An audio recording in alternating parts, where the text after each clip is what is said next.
안녕하십니까. 예, 오늘은 알렉네네의 히로시마 네 사랑을 중심으로 해서 영화의 시간 이미지를 살펴보도록 하겠습니다. 시간 이미지.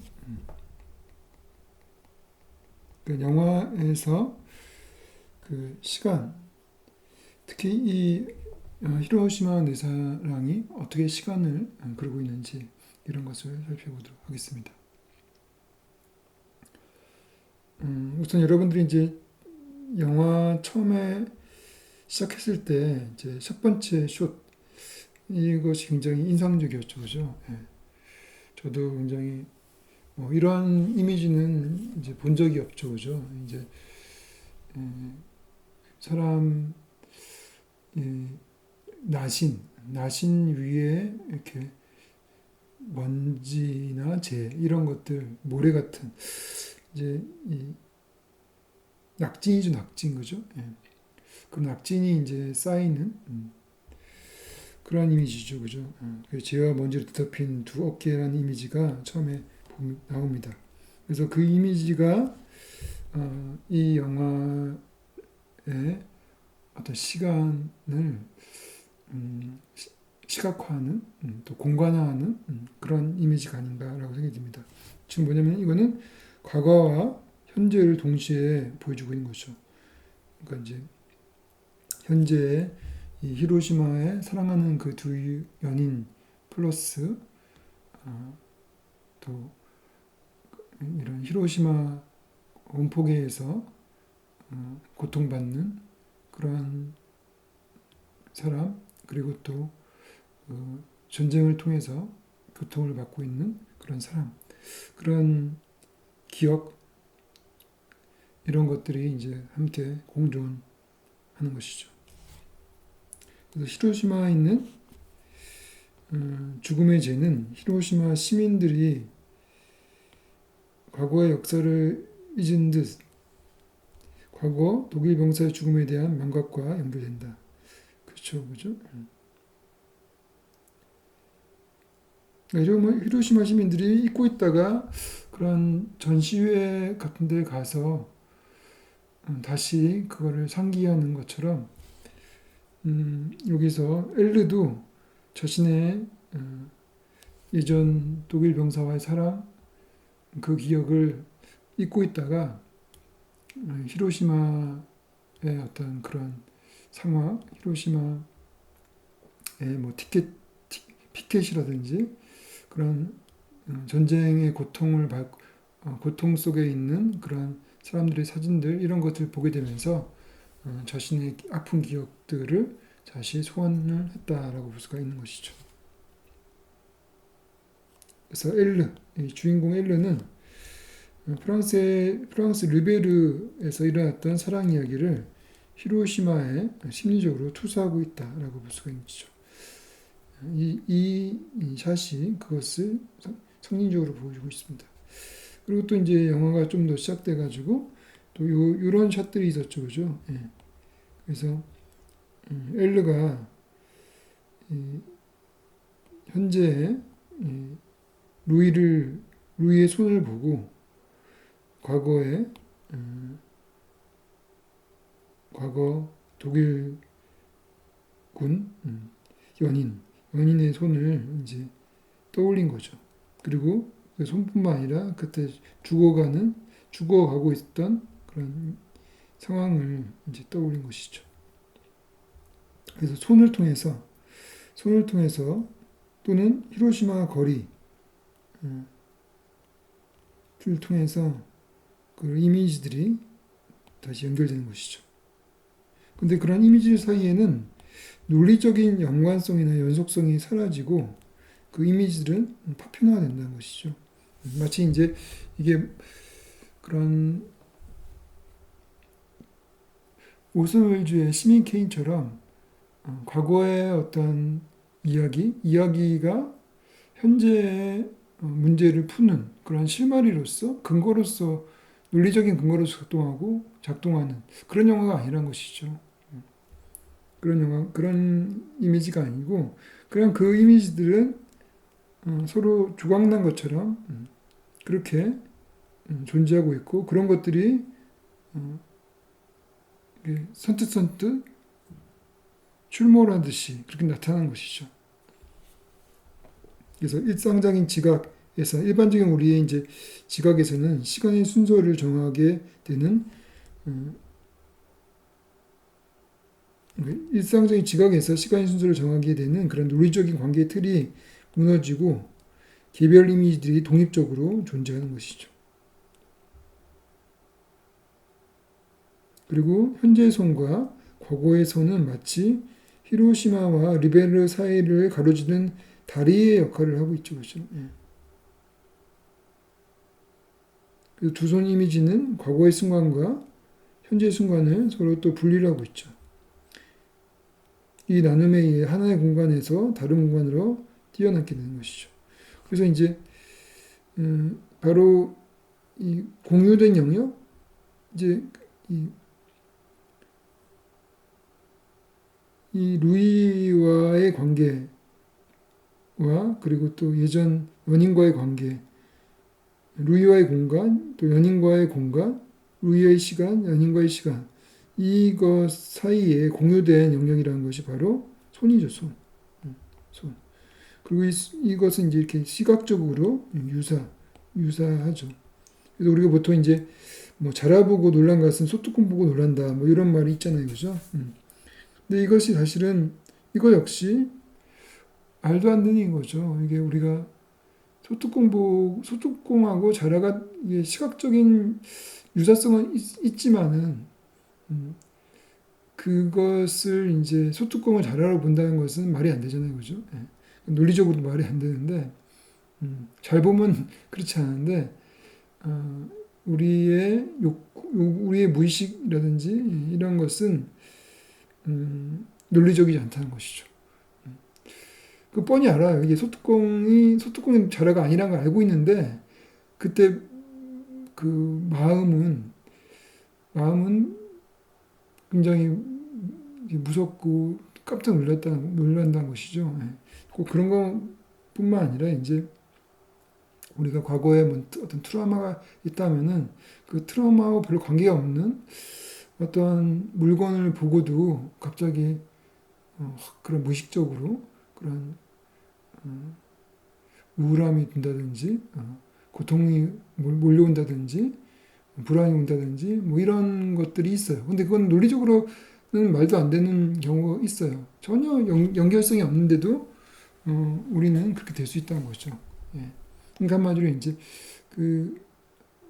꼭 논리적으로는 관계가 없더라도 충분히 예전의 기억들을 소환시키는 그런 이미지들이 있다는 거예요. 네, 우리는 이제 살면서 그런 경험을 많이 하죠. 우리가 지나가다가 어떤 거리에 간판을 봤는데 그 간판 때문에 옛날에 공포가 몰려온다든지 뭐 그런 게 있을 수 있어요.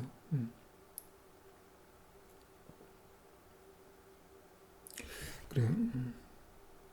그리고 또 히로시마 거리를 걷고 있는 순간 리베르 거리가 떠오르는 것이죠. 그래서 르베르와 히로시마는 이제 서로 동격으로서 서로 혼용되고 구현되고 또 엘레의 심리 안에서 두 도시가 서로 섞여버리는 거죠. 그래서 서로 혼동되는 형태가 되는 거예요. 하여튼 히로시마는 르베르를 상기시킨다. 히로시마는 죽음이라는 상징적 의미로서 르베르에게 죽음의 사랑을 의미하는 것이죠. 그죠?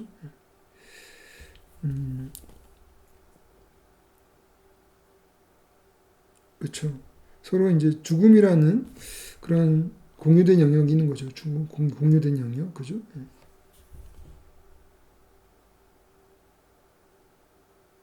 여기서 논리적으로는 맞지 않을 수 있잖아요. 논리적으로는 히로시마에서 원폭에서 그 죽은 사람이나 아니면은 상처를 입은 그런 사람들의 사진을 보고 자신의 과거에 죽은 독일 그 군인의 사랑을 떠오른다는 것이 논리적으로 안 맞을 수도 있지만 충분히 그럴 수 있는 거죠, 그죠? 그리고 또 이 마지막 숏에서 이제 이렇게 루이는 당신의 이름은 르베르 또 이제 이렇게 얘기하고 또 엘르는 당신의 이름은 히로시마 이렇게 얘기를 하죠, 그죠? 그래서 루이는 히로시마, 엘르는 르메르가 돼서 추상적 인물이 된다. 여기서 추상적 인물이 된다는 말은 개인으로서의 인물이 아니라 보편적인 의미를 뜬다는 거죠. 보편적인 어떤 의미. 그죠? 그냥 히로시마가 된 것이고 르메르가 되는 거예요. 르메르. 히로시마는 일종의 일본에 있어서 전쟁의 아픔이 되는 것이고 르메르는 또 프랑스에 있어서 전쟁의 아픔이 되는 것이죠. 그러니까 둘 다 똑같이 전쟁의 아픔과 전쟁의 기억 이런 것이 되는 것이죠. 그래서 그것이 보편적 의미, 추상적인 개인의 어떠한 그런 존재가 아니라 하나의 나라로서 상징이 될 수도 있고 또 동양으로 또 서양으로 상징될 수 있다는 것이죠. 또 둘 다 똑같이 전쟁의 아픈 기억으로 상징이 될 수 있다는 것이죠. 예. 그러니까 이 작가는 루이라는 엘르라는 그런 가상의 인물을 통해 가지고 이 전 세계의 전쟁의 아픔을 반전적으로 표현한 것이다 이렇게 볼 수가 있어요. 그러니까 이 영화는 그야말로 반전 영화라고 보는 거죠. 반전 영화. 그리고 이제 우리에게 전쟁을 단지 역사나 집단적인 사건으로 기억하는 것이 아니라 그것으로 우리가 전쟁을 여기는 것이 아니라 당연하게 개인의 아픔 그리고 개인의 현실 속에 살아있는 그런 기억으로 우리는 그것을 인지해야 된다. 그런 메시지가 있을 수 있죠. 그래서 이제 이 영화에서도 엘르는 독일인 연인을 지칭할 때 너라고 하면서 루이를 마치 전쟁 그 독일 연인처럼 그렇게 얘기를 하죠. 그리고 또 루이 역시 자신이 마치 독일 연인인 것처럼 내가 광해에 있을 때 나는 죽었니? 라고 그런 그때의 이야기를 하듯이 현재 시제를 사용해서 얘기를 하죠. 그래서 인물들은 그래서 그 인물들이 실제의 어떤 실제 일어나는 사건을 기반으로 한 그러한 인물이 아니라 그래서 그 인물이 어떤 사건과 행동을 통해서 구축되는 것이 아니라 기억과 망각이라는 심리적인 현상을 통해서 통째로 그 현상의 대상으로서 추상화되어 있다는 그 현상의 대상. 그러니까 이제 히로시마와 르메르로서 추상화가 되는 것이죠. 그래서 서사의 근간이 사건과 행동이 아니라 심리적 이미지로서 서사를 해체한다. 그러니까 이제 보통 스토리라고 하면은 우리가 헐리우드 스토리나 우리나라 한국 영화를 보게 되면은 모든 스토리가 인물이 겪는 사건, 그 사건을 통한 행동 이런 것으로 이야기가 전개되는데 이 영화에서는 사건도 없고 특별한 행동도 없죠, 그죠? 그냥 그들의 심리를 보여주고 있죠. 그래서 서사가 해체됐죠, 그죠? 그래서 그런 면에서 루보 루마과 관련된 루보 시네마의 기수다라고 볼 수가 있죠. 우리가 이제 저번에 그 프랑스의 인상주의 영화를 또 우리 봤었죠, 그죠? 예. 그래서 어셔가의 몰락을 봤는데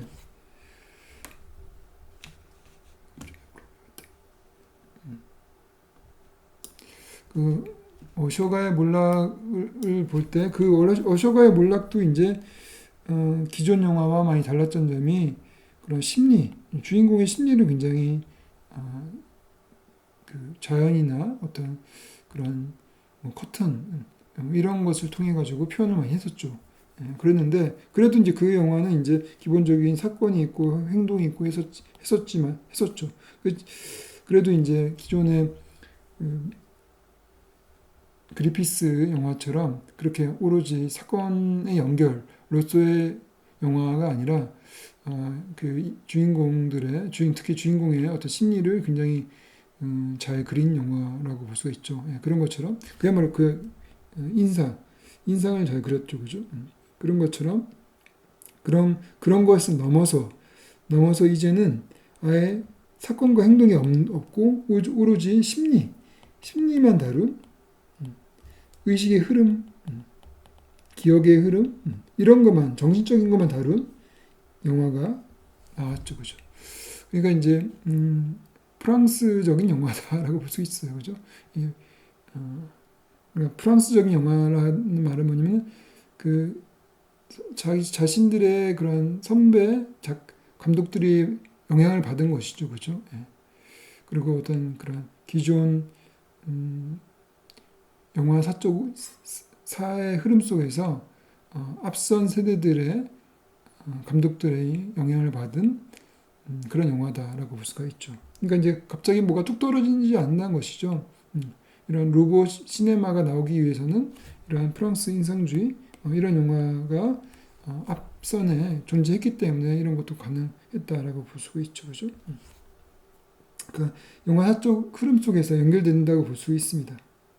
갑자기 이런 영화가 나오지 않겠죠, 그죠? 그리고 이 영화는 과거와 현재의 공존. 보통 이제 고전서사는 이제 아까 얘기했던 논리적이고 연대기적 시간의 순서로 이렇게 연결되죠, 그죠? 만약 기본적으로 이제 플래시백이 있다 하더라도 그거는 이제 그런 시간의 그 선형적인 직선적인 연결 속에서 그것을 설명하는 그런 원인과 결과를 설명하는 방식으로 플래시백이 나오기 때문에 영화 자체는 기본적으로 연대기적이다라고 볼 수가 있습니다. 대부분의 영화들은. 그리고 또 연속 편집을 쓴다고 했었죠. 연속 편집을 통해서 영화의 시공간을 만들죠, 그죠? 그리고 서형적 이야기를 만듭니다. 근데 이제 히로시마 네스랑은 이런 논리적이고 연대기전 서형적인 구조를 해체하죠. 그리고 이 영화 속에서 이 시공간적으로 서로 다른 그런 세계, 히로시마의 공간과 르메르의 공간 이런 것이 파편적으로 존재하지만은 그 인물들이 공유하는 같은 기억으로 연결되죠. 맞아, 그 기억으로 소환되고 연결되고 있죠. 이거는 이제 단지 이제 그 개인적인 기억을 뛰어넘어서 어떤 집단적인 기억을 말하죠. 기억인데 말하자면 전쟁으로 생긴 정신 상처를 두 주인공이 공유하고 있다는 것이죠.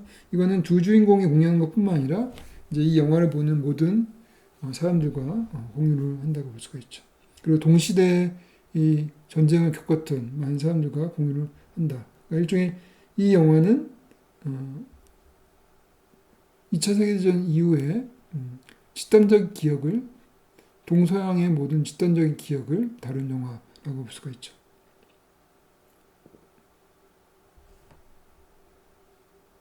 그리고 그 집단적 기억은 현재 이미지로서 상기된다. 이게 그냥 과거로서 보여지지 않고 있죠. 현재 이미지로 보여주고 있죠. 그러니까 그 말은 뭐냐면 우리가 알고 있는 그런 과거라는 것은 그냥 과거가 아니라 실제는 현재란 거죠. 그렇죠? 우리의 기억은 단지 기억이 과거가 아니에요. 기억은 현재에 있어요. 현재 진행형이죠. 우리가 뭔가를 떠오르는 것은 지금 떠올리는 것이 그게 과거에 떠올리는 게 아니잖아요. 지금 우리 머릿속에서 우리 또 내 가슴이나 내 감정을 막 움직이는 것이 바로 그 기억이기 때문에 그 기억은 현재 속에 있다고 볼 수 있는 거죠. 그러니까 과거는 현재와 공존한다. 이렇게 볼 수 있어요. 그러니까 이제 우리가 보통 시간 하면은 과거, 현재, 미래 이렇게 마치 물이 흐르듯이 이렇게 쭉 흘러가는 것처럼 우리가 직선적으로 이해를 하고 있고 또 역사를 배울 때도 그렇게 과거, 현재, 미래로서 우리는 배우고 있지만은 실제 우리 인간이 경험하는 시간이란 것은 아까 얘기했던 것이 그런 과거가 이미 지나가 버린 과거가 아니란 거죠. 과거는 현재 속에 그래서 이제 현재 속에 녹아 있는데 그래서 예전 아주 오래전 성 아우구스티누스, 세인트 아우구스티누스 그 중세 시대 때 이제 신학자인데 그 신학자가 그 시간을 세겹의 현재라고 얘기했어요. 세겹의 현재. 그러니까 이제 과거도 과거의 현재와 현재의 현재와 미래의 현재, 미래의 현재가 같이 공존한다. 그래서 세겹의 현재가 있다라고 얘기한 거죠. 그러니까 우리는 항상 현재만 느끼는 거죠. 과거도 현재로서 느끼는 거고 미래도 현재로서 느낀다는 것이죠. 그래서 그런 기억과 현재의 지각과 앞으로의 기대.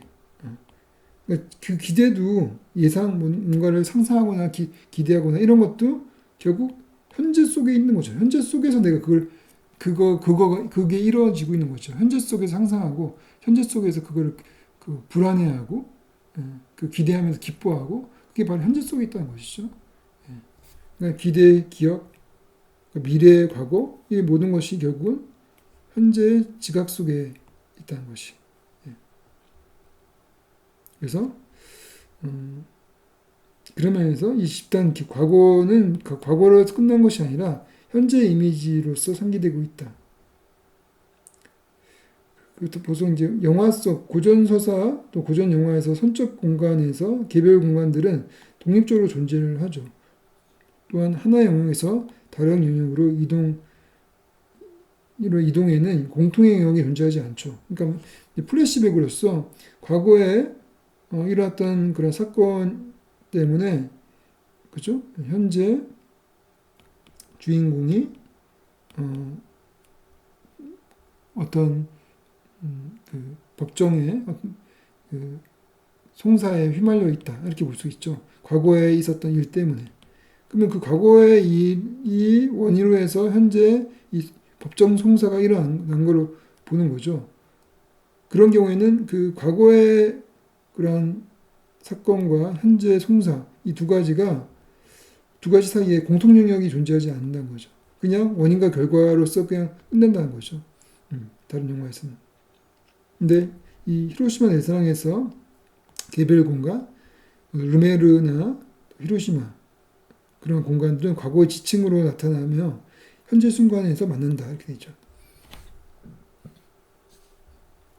그래서 기억이 바로 그 기억에 의해서 현재에서 과거의 지층은 공존을 한다. 바로 아까 말했죠. 현재에서 그 루이의 과거의 지층 그리고 엘레의 과거의 지층이 서로 공존하는 거예요. 기억이 과거의 사건들을 현재의 순간에 배워들게 한다. 기억이 그 역할을 하는 거죠. 기억이 과거를 현재로 소환한다는 것이죠. 또 과거의 지층은 자신의 고유한 영역을 가지고 있지만 이러한 과거의 지층 사이에 이웃관계가 존재한다. 서로 이제 공통된 공통 영역이 있다는 것이죠.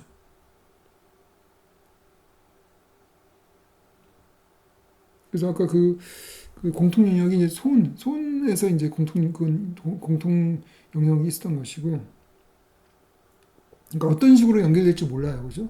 우리 기억도 또 다른 기억과 함께 우리 기억이 여러 가지 기억이 있다면 그런 기억들이 서로 이렇게 겹치는 거죠. 겹쳐서 서로 연결이 되는 경우가 있어요.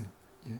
그러면서 우리는 또 어떤 이제 다른 생각을 떠오르거나 새로운 생각을 하게 되거나 그렇게 되는 거죠. 그러니까 우리의 아이디어 이런 것들은 결국은 이러저러한 우리의 기억들이 서로 겹치면서 거기서 뭔가 새로운 것이 나오는 것이 바로 우리의 아이디어죠, 그죠? 그러니까 인간이 가지고 있는 사유라는 것은, 그렇죠. 동물처럼 현재만 지각을 해서 곧바로 행동하는 이러한 작용과 반작용의 그러한 메커니즘을 갖고 있지 않죠. 왜냐하면 우리는 뇌가 있기 때문에 그 뇌 때문에 우리의 뇌가 어떤 감각, 그 어떤 지각을 느낀다 하더라도 거기서 곧바로 행동하지 않고 그 지각을 해석을 하고 또 과거의 어떤 기억 이런 것과 서로 연결시키죠. 예, 연결시켜서 그걸 또 다른 식으로 해석하게 되면서 행동을 스탑을 시키는 더 이상 작용에 대한 반작용이 없이 그냥 사유 생각만 하고 있는 그러한 경우도 있다는 것이죠. 그죠? 그 인간의 이제 동물과 다른 인간의 그런 차별성이라고 할 수가 있죠. 인간의 뇌의 특성이다. 뇌의 특성은 작용과 반작용 사이에 지연시키는 그러한 것이고 또 심지어 행동까지 스탑을 시키고 행동을 안 하고 오로지 사유 속에 빠져들게 할 수 있다는 거죠. 어떤 일을 당했을 때 그것을 다른 기억과 연결시키면서 그것을 계속 생각하면서 고민에 빠질 수도 있고 생각에 빠질 수 있다는 거죠. 예. 곧바로 행동하지 않을 수 있다는 것이죠. 그죠? 그래서 시간 이미지, 회상 이미지, 시간 이미지 이 영화는 그래서 시간 이미지를 다루고 있다라고 볼 수 있어요. 시간 이미지는 이제 바로 회상 이미지. 그래서 과거 르메르는 그 공간이죠. 하나의 사건이 아니라 사건으로서 나온 것이 아니라 엘르의 내류의 그 뇌죠, 뇌에 스치는 어떤 심리적인 이미지죠, 이미지.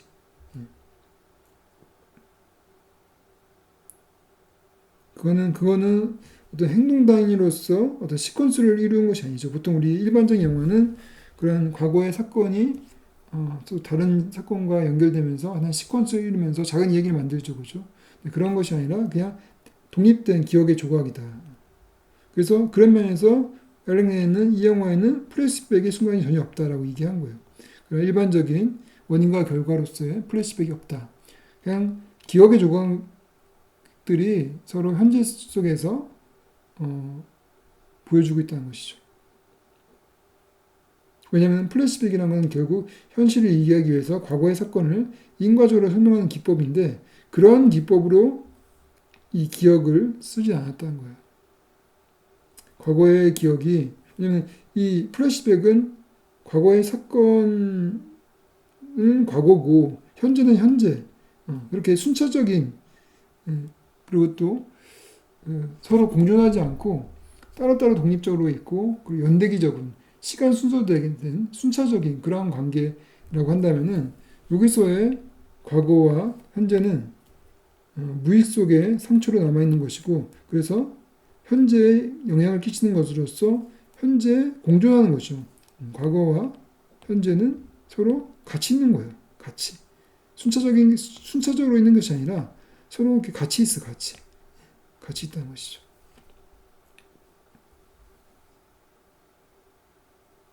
그래서 이제 엘르가 그런 이야기하죠. 히로시마에서 모든 걸 보았어요. 모든 걸 보았다는 것은 이제 자신의 그런 기억들이 다 소환됐다는 거죠. 결국 기억은 과거에 의해서 현재 속에 남겨진 흔적이며, 그렇죠. 현재 속에 남아진 흔적. 그 현재죠, 현재. 이러한 기억은 과거 순간들을 현재 순간들과 연결시킨다. 과거 순간들이 현재 순간들에 의해 불러일으켜지고 현재는 과거를 나타나게 하고 이러한 순간 과거와 현재는 공존하게 되며 맞죠? 더 이상 과거와 현재를 구별하는 것은 불가능하다. 그래서 어느 게 과거고 어느 게 현재인지 구분하기 힘들 정도로 그냥 같이 있는 거예요. 같이. 과거와 현재가 그냥 같이 있는 거예요. 뭐 때문에 내가 현재에 이게 현재 그 감정인지 과거의 감정인지 그게 구분이 안 가죠.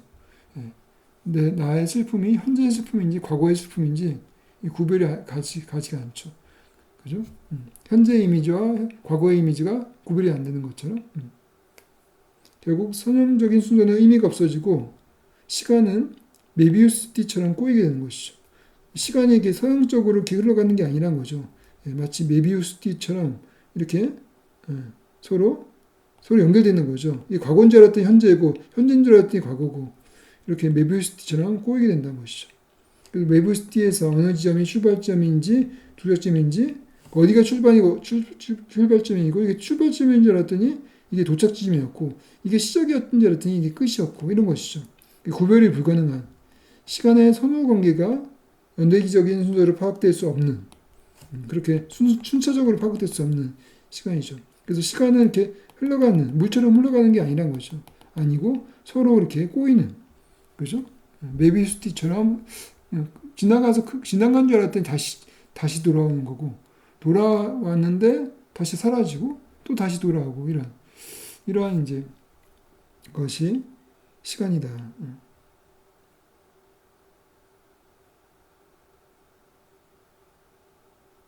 꼬인 시간 속에서 마치 메비우스티처럼 현재는 끊임없이 과거에 돌아옴으로써 이루어진다.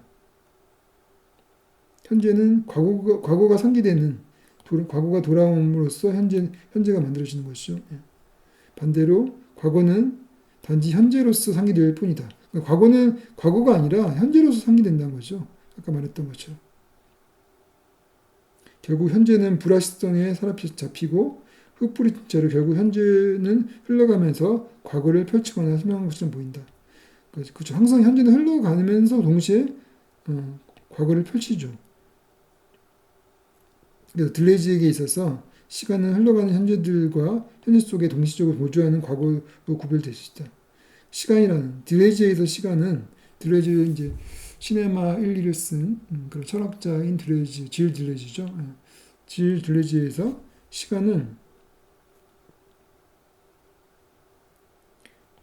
지금 흘러가는 현재 그리고 현재 속에 동시적으로 보존되고 있는 과거. 과거는 현재 속에서 보존된다는 것이죠. 그렇게 구별될 수 있다. 근본적으로 시간은 현재를 지나게 하고 자신 속의 과거를 보존한다. 현재 속의 과거를 보존한다는 거죠. 한마디로 공존한다 이 말이에요. 그래서 이제 이 영화의 주제를 이제 볼 때 이 영화의 주는 뭐 사랑의 이야기처럼 보일 수도 있었지만은 그것보다는 이 영화의 핵심 주제 어떻게 너무나 다른 두 세계 히로시마와 르메르를 어떻게 만나게 할 것인가. 그래서 이 영화를 보는 서양인들도 또 이 영화를 보는 한국 사람들도 또 뭐 다른 나라 사람들도 똑같이 자기의 이야기로서 느끼게 하는 것이죠. 서로 만나게 하는 것이니까 어떻게 과거의 지식들을 공존시키느냐 그런 문제라는 것이죠. 그렇겠죠. 그래서 이제 그 알랑 레네가 히로시마의 원폭을 사람들에게 알리고 그것의 어떤 반전적인 그런 메시지를 강렬하게 주기 위해서는 그런 히로시마의 그런 참혹한 사진들을 많이 보여준 그런 다큐멘터리를 찍기보다는 그거는 이제 남의 이야기를 볼 수 있는 거죠. 저 사람들 되게 불쌍했다 이렇게 볼 수 있는데 그게 아니라 저거는 우리의 이야기다, 나의 이야기다. 나의 이야기가 히로시마를 통해서 나의 이야기, 나의 고통 이런 것들이 소환되면서 그들의 고통은 그들의 고통을 공감을 하는 거죠. 그러니까 이제 이 과거 지층이 공존됐다는 이야기는 공감의 영역을 만든다는 거예요. 공감의 영역. 그러니까 그것이 어느 나라 사람이든 이게 적국이든 또 아군이든 관계없이 인간으로서의 아픔 이런 것들을 공감을 한다는 것이죠. 적국이기 때문에 꽃이다. 쟤네들은 저렇게 당해도 된다. 이런 것은 아니라는 것이죠.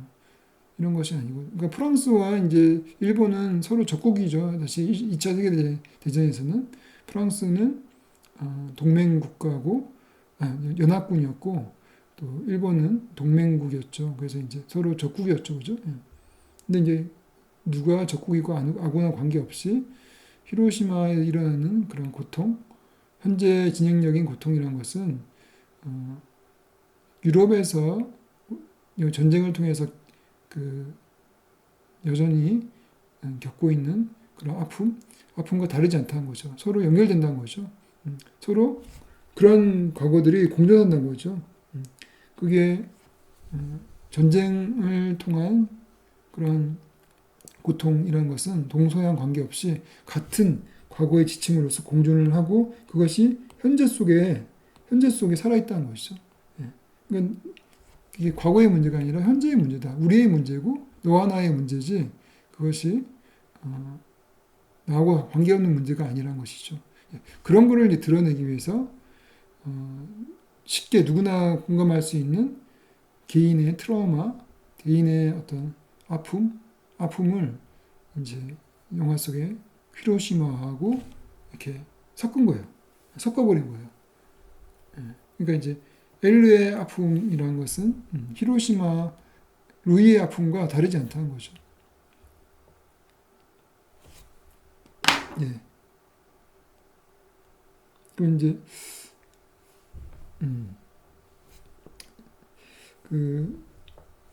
여러분들이 이제 아까 시간 이미지를 이 영화는 시간 이미지 그래서 이제 기억의 이미지라고 할 수도 있고 또 회상 이미지라고 할 수 있는데 이것이 이제 일종의 정신 이미지죠. 정신 이미지.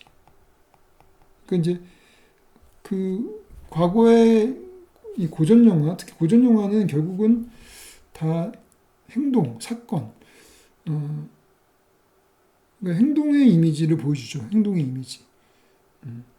근데 이제 운동 이미지라고 해요. 운동 이미지를 보여주는데 이 영화는 히로시마 네드랑은 그런 운동 이미지가 아니라 시간 이미지를 보여준다는 거죠. 바로 그 시간 이미지와 운동 이미지라는 개념에서 고전 영화에서 현대 영화로 전환되는 그러한 기준을 우리는 예전에 공부한 적이 있죠. 그래서 지난학기 때 우리가 질 들레즈의 운동 이미지 그리고 시간 이미지를 공부한 적이 있어요. 근데 아마 여러분들 그거를 수업을 들었다 하더라도 아마 거의 다 까먹었을 거예요. 왜냐면 워낙 어려운 개념이었기 때문에. 그래서 오늘 짧게 좀 복습 삼아 또 이 수업을 안 들었던 학생도 있었으니까 있죠. 지금 뭐 대부분 아마 지난 영화사 1일 수업을 안 들었겠죠, 그죠? 그래서 대부분 모를 거라고 생각이 들고 그래서 그런 시간 이미지와 운동 이미지를 소개하면서 고전 영화와 현대 영화를 우리가 이해하는 그런 짧은 시간을 또 갖도록 합시다. 그래서 그것의 기준점이 이제 네오 리얼리즘이에요. 네오 리얼리즘도 역시 이제 우리 지난학기 때 배웠죠, 그죠? 예. 그래서 지난학기 때 뭐 자전거 도둑, 뭐 움베르토 디, 뭐 이런 영화를 우리가 이제 배웠는데 자전거 도둑은 이제 우리가 보고 해석도 하고 했었죠, 그죠? 예.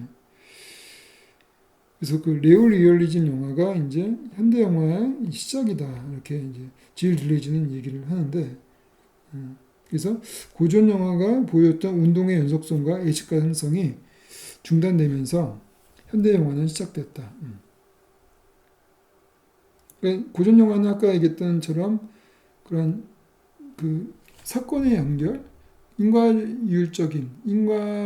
철저한 인과율에 따른 그런 사건과 사건의 논리적인 연결이기 때문에 예측 가능하죠. 그렇지만은 그런 것들이 중단되면서 그런 연속성이 중단되면서 현대 영화가 시작되는 거죠. 한마디로 현대 영화에는 그런 식으로 사건이 논리적으로 연결된다거나 또 어떤 목표를 향해서 행동을 한다거나 그런 영화가 아니란 것이죠. 근데 그런 영화들이 네오 리얼리즘에서 나왔다는 거죠.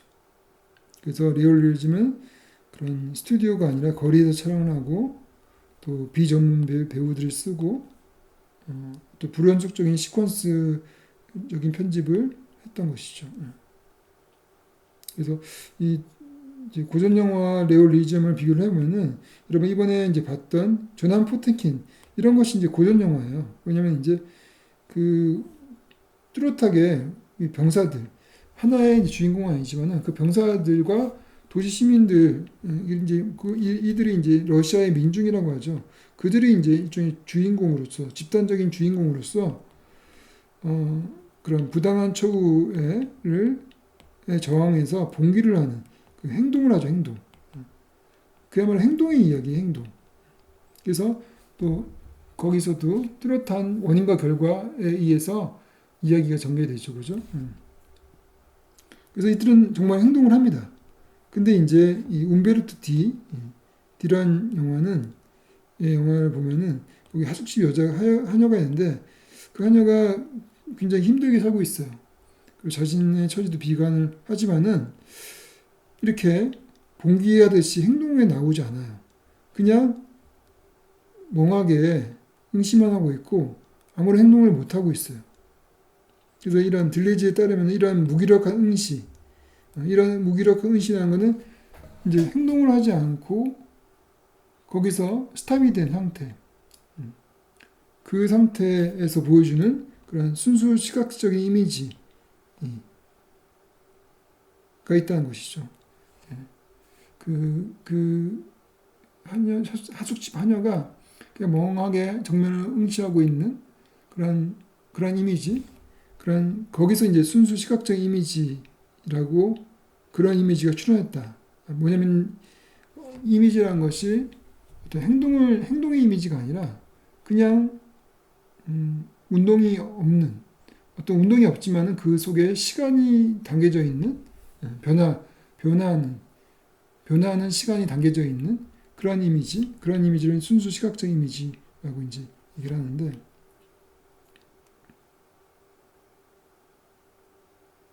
그래서 이처럼 네오 리얼리즘 그리고 그 이후의 현대 영화에는 등장인물들이 자신이 둘러싼 환경의 높이에 도달하지 않고 그거에 맞서 싸우지도 않는 거죠. 즉 행동의 영화가 아니라 그냥 관조자죠, 관조자. 보는 사람의 영화. 뭐 이걸 보는 사람이라 견자라고 할 수도 있고, 또 관조하는 사람이라고 할 수도 있고, 보는 자의 영화가 되는 것이죠. 그러니까 이제 그 네오리얼리즘의 주인공들이 대부분 그래서 어떤 행동을 하기에는 그런 능력이 별로 없는 그런 어린아이라든지 노인이라든지 이러한 사람들이 주인공으로 보통 나오죠. 그래서 그 현실의 어떤 고통, 현실의 문제점을 알고 있지만은 그거에 대해서 딱히 행동으로 옮기지 못하는 그러한 현실, 어쩔 수 없는 현실, 그런 현실을 그냥 보여주는 영화들이 이제 그리고 실제 그렇기 때문에 그렇기 때문에 그 현실을 보여주는 영화들이 레오 리얼리즘이라고 하죠. 그래서 레오 리얼리즘이라면 이제 이 2차 세계대전 이후에 이탈리아에서 나온 영화인데 이탈리아에서의 현실이 그랬다는 것이죠. 이탈리아 많은 사람들이 전쟁 이후에 어떤 경제적인 그런 그 어려움과 여러 가지 이제 다양한 이제 고통 속에서도 그 고통 속에서 뭔가 새로운 대안을 찾고 어떤 행동을 통해 가지고 그걸 극복하는 그런 상황이 아니었다는 것이죠. 그리고 그런 대안을 믿지도 않고 사람들이 그 어떤 것을 하자고 하는 것에 대해서도 어떤 그 이성적인 판단을 하기가 쉽지 않은. 왜냐하면 이제 그러한 기존의 계획들, 인간이 했던 계획과 판단과 이성적인 전략 이런 모든 것들이 파국으로 2차 세계전, 1차 세계전을 만들었다는 것을 알고 있기 때문에 이제는 곧바로 행동하기 힘들다는 거죠. 우선은 생각을 하게 되는 생각을 하고 행동을 우선 스탑을 하는 그런 상황이죠. 그래서 그러한 현실을 보여주는 영화들이 이제 행동의 영화가 아니라 보는 자의 영화라고 질 들레즈는 얘기를 했어요. 그래서 질 들레즈는 시네마 1권과 2권을 통해서 운동 이미지와 시간 이미지를 이제 얘기를 하는데, 그래서 운동 이미지의 영화를 2차 세계대전 이전에 그런 고전 영화로 봤고, 또 2차 세계대전 이후에 시간 이미지를 주로 보여주는 영화들을 현대 영화라고 했습니다. 근데 무조건 이제 2000년대 이후의 영화들을 다 현대 영화로 본 건 아니고 시간 이미지를 이제 운동 이미지보다는 시간 이미지를 제대로 보여준 영화를 이제 현대 영화라고 했죠. 그래서 지금의 그 헐리우드 영화나 넷플릭스 영화들은 사실 운동 이미지의 영화들이에요. 예. 그래서 그렇기 때문에 행동을 주로 보여주는 거의 고전 서사와 고전 영화라고 볼 수 있죠. 그러니까 이제 그걸 현대 영화라고 볼 수 없는 것이고 질레지의 입장에서는 지금 그런 질레지의 입장에서 시간 이미지를 보여주는 그런 영화들은 이제 주로 별로 현재 그렇게 보편적으로 대중적이지 않은 그런 영화들이죠. 그래서 그런 영화에 가까운 뭐 완벽하게 현대 영화, 시간 이미지만 다룬 영화 이렇게 이제 그, 히로시마 내 사랑 같은 그런 영화가 요즘에 나오진 않죠, 그죠? 나오진 않지만 그래도 어떤 그 사유, 기억, 사람 그 관객들을 뭔가 생각하게 하는 영화. 단지 이제 그 인물들의 행동을 그냥 아무 생각 없이 쫓아가는 관객이 수동적으로 그 오락적인 상황을 쫓아가는 그런 영화가 아니라 관객이 직접적으로 그 상황을 파악하고 생각하고 또 관객 역시 자신의 어떤 기억들을 소환해서 뭔가를 생각하게 하는 그런 영화. 그런 영화가 이제 시간 이미지 영화 또는 이제 사유 이미지 영화, 또 생각의 영화, 생각을 하게끔 하는 영화, 또 관객이 좀 더 주체적인 영화라고 하죠. 그래서 뭐 딱히 이제 여러분들이 잘 보진 않지만은 여러분 그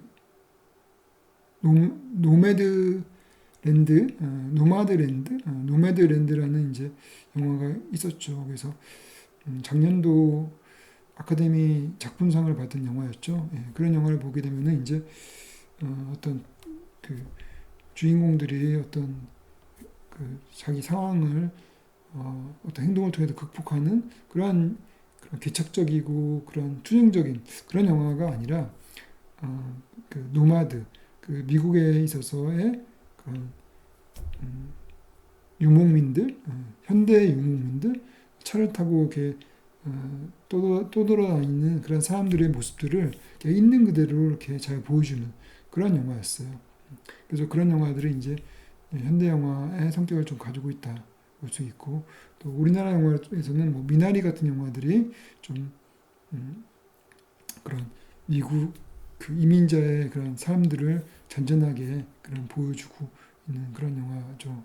그리고 여러분들이 봤을 만한 영화 중에서는 리틀 포레스트 뭐 이런 영화들이 좀 현대 영화에 좀 가까운 그래서 이제 어떤 사건 중심이라기보다도 그 일상의 어떤 그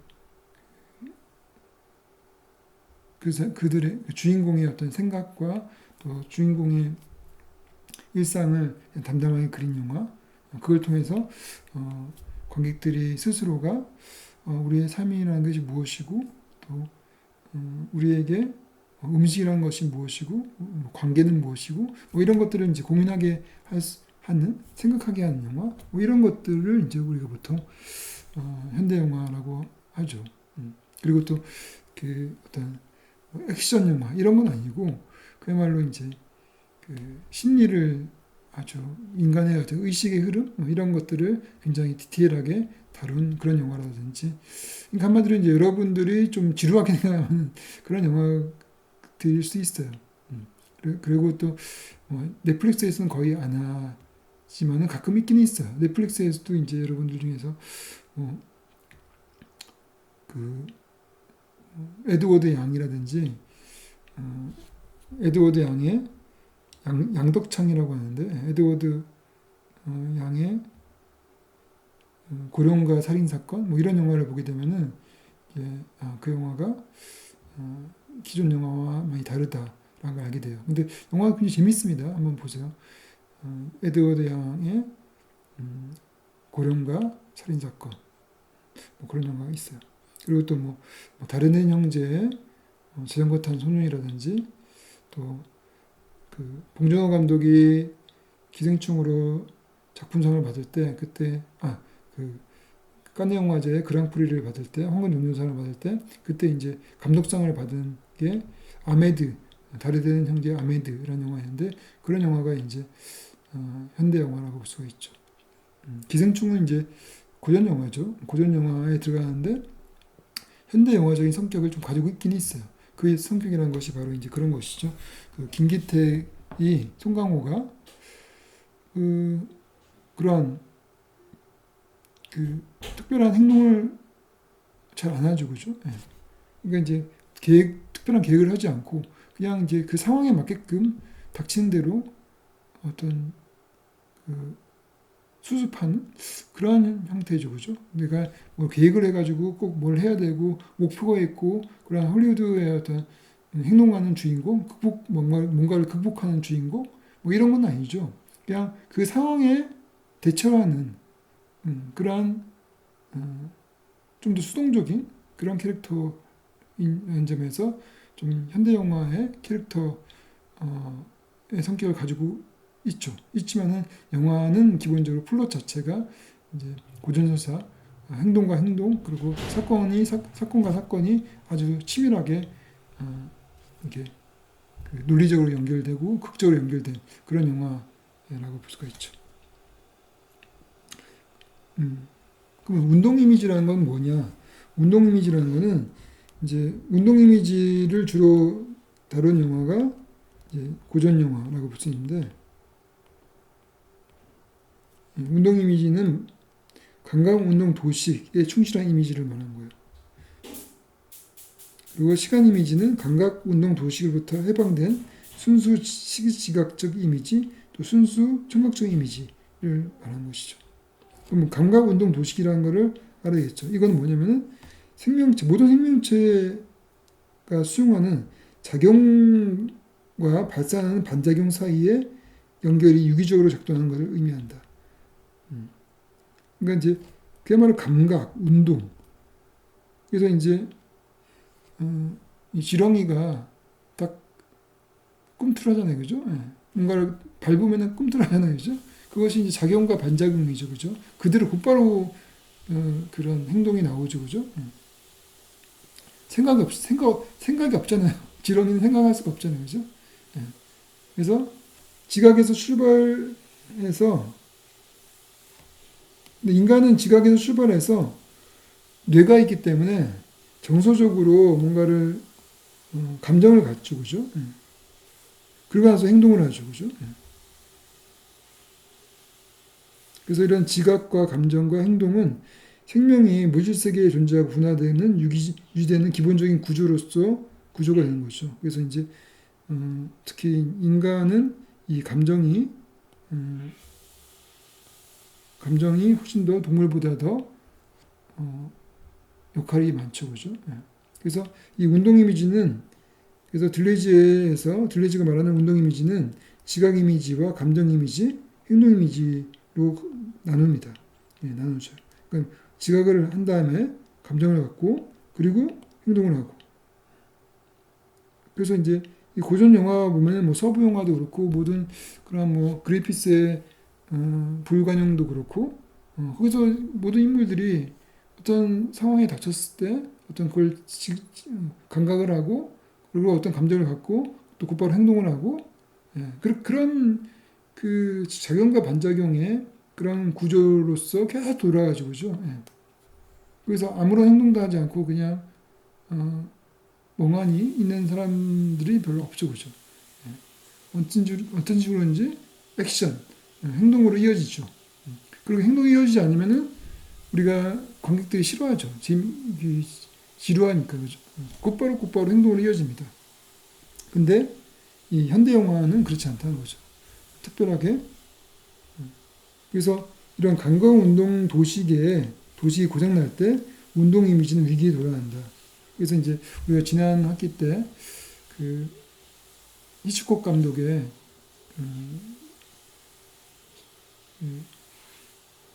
히치콕 감독의 영화를 봤죠, 그죠? 히치콕 감독의 영화 뭐 생각이 안 나네. 예.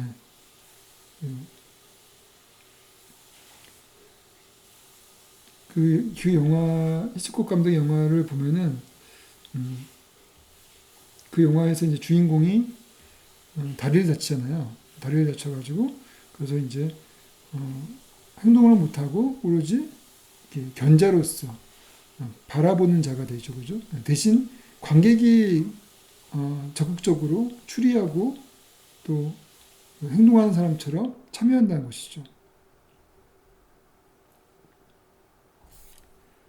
왜 갑자기 그 영화 제목이 생각나는지 모르겠네요. 지금 시간이 좀 오늘 저녁이래 가지고 밤이래 가지고 머리가 안 들어가. 음,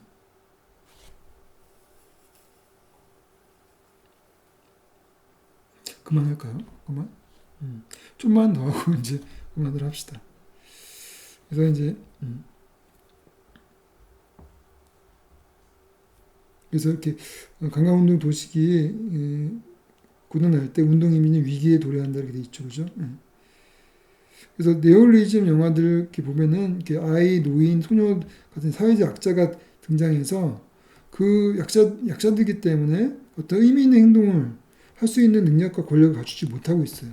그래서 어떤 현실을 그냥 받아들이는 그런 형태로 나오죠.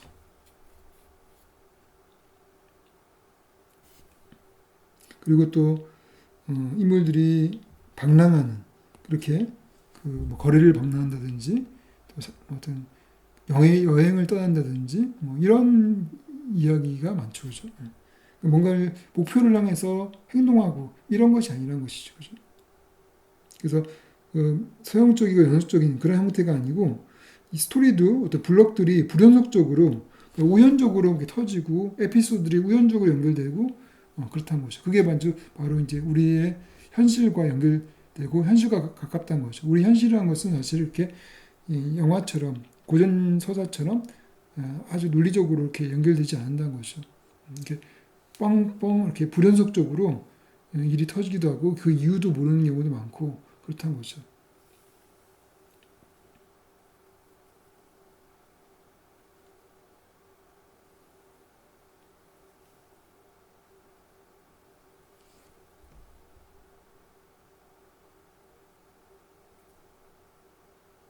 그래서 최종적으로 영화는 이미지를 해석하고 해독된 실제를 재현한 것이다. 이미 이제 해석한 그런 실제 뭐 이렇게 어, 뭐 세계는 이렇다라고 나름대로 교훈이 있고 나름대로 주제가 있는 그런 실제를 보여주는 것이 아니라 해석해야 할 누가 해석해?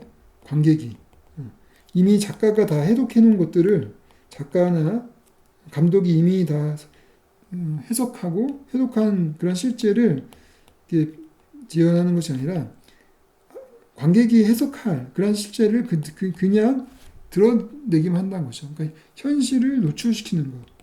현실을 그냥 노출시키는 그런 영화가 현실을 통해서 뭔가 주제를 전달하는 것이 아니라 그냥 있는 그대로 현실을 드러내는 그런 것이 현대 영화다. 현대 영화다. 이렇게 생각하시면 될 것 같습니다. 그래서 현대 영화는 불연속적이고 우연적이다. 그랬죠, 그죠? 지각이 혼란스러운 상태이고 그리고 애매모호하고 그 인물과 세계 사이의 관계가 크게 변한다. 이 말은 뭐냐면은 이 고전소사에서의 인물은 굉장히 세계에 대해서 확신을 가지고 있고 이렇게 내가 세계를 변화시켜야겠다. 그런 의지가 있고 하죠. 예. 그렇지만은 이 현대 영화에서의 인물들은 현실 속의 인물이기 때문에 그 세계에 대해서 확신을 갖고 있지 않아요.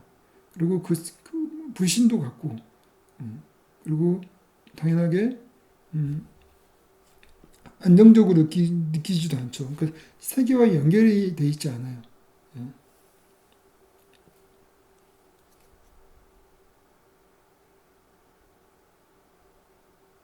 그래서 이 현대 영화로 넣으면서 인물들은 마치 꿈처럼 세계에 몰입해 있는데 음, 과도기에서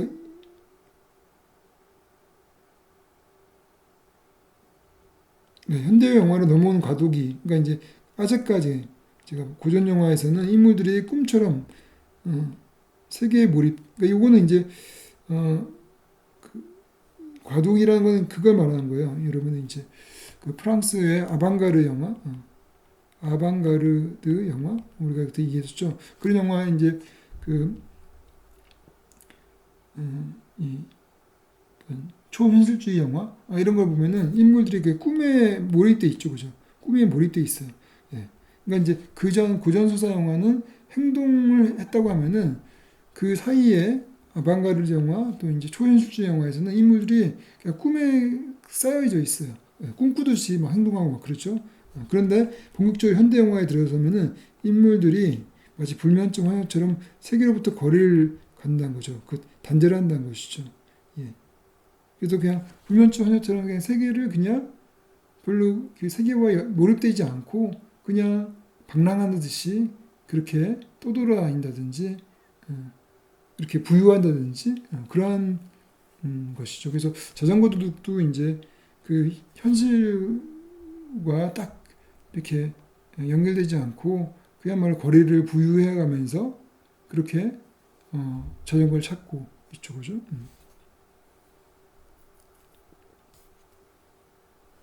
그리고 이제 순수 지각 이미지는 운동 이미지 연쇄를 중단시킨다. 그래서 그런 운동 이미지, 아까 그 이런 작용과 반작용의 어떤 행동 이미지. 그러면 그런 것이 중단되면 뭐가 나오냐면은 바로 주관성이 출현한다는 거죠. 주관성이라는 것이 바로 그런 관객의 주관성, 또 관객의 정신. 관객이 이제는 주인공이 행동을 하지 않고 주인공이 특별한 목표가 없기 때문에 관객이 이제 그 세계를 적극적으로 생각하고 저런 세상은 도대체 뭘까? 인간은 뭘까? 인간은 어떻게 해야 될지 이런 것들을 관객이 스스로가 생각하기 시작한다는 것이죠. 그리고 또 그러한 신시각적 이미지 자리에 회상 이미지, 꿈의 이미지, 사유 이미지들이 들어서는 거죠. 그래서 이제 아까 내 사랑, 그 히로시마 내 사랑에서도 그 주인공들이 특별한 행동을 안 하잖아요, 그죠? 뭔가 뭐 이렇게 데모를 한다든지 뭐 그러지 않고 그냥 그들이 가만히 있으니까 행동하지 않고 그냥 기억만 하고 이렇게 하고 있기 때문에 이렇게 하고 있기 때문에 관객들이 그 자리를 메꿔서 도대체 뭔지 자꾸 생각하게 되는 것이죠. 그러니까 생각을 하게끔 만든 영화가 되는 것이죠. 그러니까 사유 이미지, 회상 이미지 이런 것들이 들어온다는 것이죠. 그럼 정신적 이미지로서 관객들에게 호소한다는 것이죠. 한마디로 생각하게 하는 영화가 되는 거예요. 생각하게 하는 영화. 예. 그래요. 오늘은 여기까지. 그래서 이제 보도록 합시다. 그래서 여러분들이 이제 이 히로시마 내 사랑이라는 영화는 그런 면에서 이 사유의 이미지, 그 정신적 이미지, 회상 이미지의 영화다라고 생각할 수 있죠. 거기는 행동 이미지가 아니죠. 또 운동 이미지가 없잖아요, 그죠? 운동 이미지. 우리가 이제 그 전에 봤던 그런 불관용이라든지 또그 전환 포테킨에서는 계속 어떤 행동을 하잖아요, 그죠? 예. 뭔가를 싸우고 또 이기고 문제 해결하려고 노력하고 그런 운동 이미지가 있었다면은 그런 사건과 함께 연결되는 그런 것이 있었다고 하면은 지금 이 영화는 그런 영화와 완전히 반대로 그야말로 그 논리 기존의 논리 기존의 어떤 연대기적인 서사 직선적인 서사 또그이 인과율에 철저한 인과율에 의해서 돌아가는 영화 그런 영화 완전히 단절하고 그런 영화와 완전히 반대로 그냥 의식의 흐름, 기억의 흐름, 행동하지 않고 정신 계속해서 사유하고 기억하고 그리고 또 관객도 마찬가지로 같이 사유하는 그러한 이제 영화가 된 것이죠. 그림을 통해서 주제를 또 드러내긴 하죠. 아까 얘기했던 그런 히로시마의 전쟁으로 통한 고통이란 것이 너와 나의 같이 공감할 수 있는 그런 공통 영역에 있는 것이다. 이런 이제 주제를 전달을 하는 것이라고 보는 것이죠. 그래요. 오늘은 여기까지 수업을 하도록 하겠습니다. 수고했어요.